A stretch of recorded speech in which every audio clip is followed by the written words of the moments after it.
Malaki ang naging papel ng kalsadang EDSA sa ating nakamit na demokrasya. Para sa marami, nagsilbi itong bantayog upang makilala ang Pilipinas sa buong mundo at nagsilbi ring modelo ng pagkakaisa.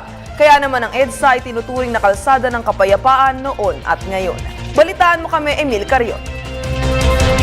Tila dagat ng mga tao ang nasaksihan sa EDSA taong 1986. Kusang loob na tumungo dito para tumupad sa panawagan ng mga leader simbahan at ng iba pang tinitingalang personalidad.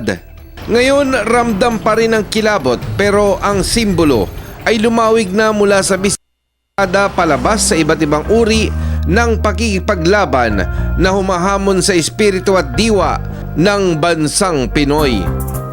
Nandito pa rin ang mga dilaw na banderitas. Pero ang mga pinakalat noon ay nagsilbing bitamina sa pinanghihinaang loob na humarap sa mga tangke.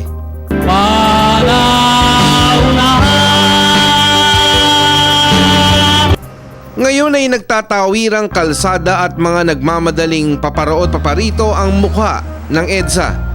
Ngayon ay mga sasakyang rumaragasa ang mga bida rito.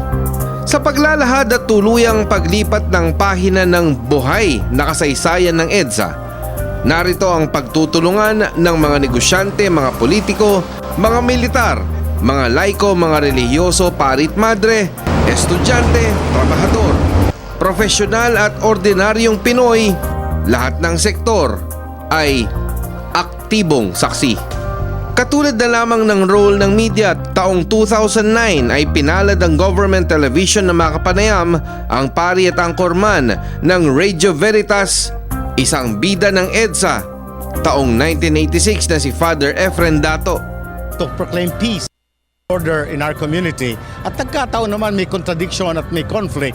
Kaya kami para doon ng tagapagpaliwanag ng katotohanan at takaturo na ang tao'y magkaisa, paulit-ulit kong sasabihin, parang trailer ng isang mapayapang bukas. Sa kasalukuyan, buhay pa rin ang mensahe.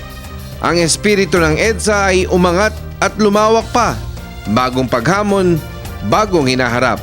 Ang EDSA ay napakahalaga, no, sapagkat baliktarin natin yung people power, power to the people. Kaya sila pumupunta sa kalsada, no, nagsasalita, nagpapayag, gusto ng taong bayan ng kapangyarihan. At yung kapangyarihan na yan ay hindi yan mabaliwala at magamit lamang.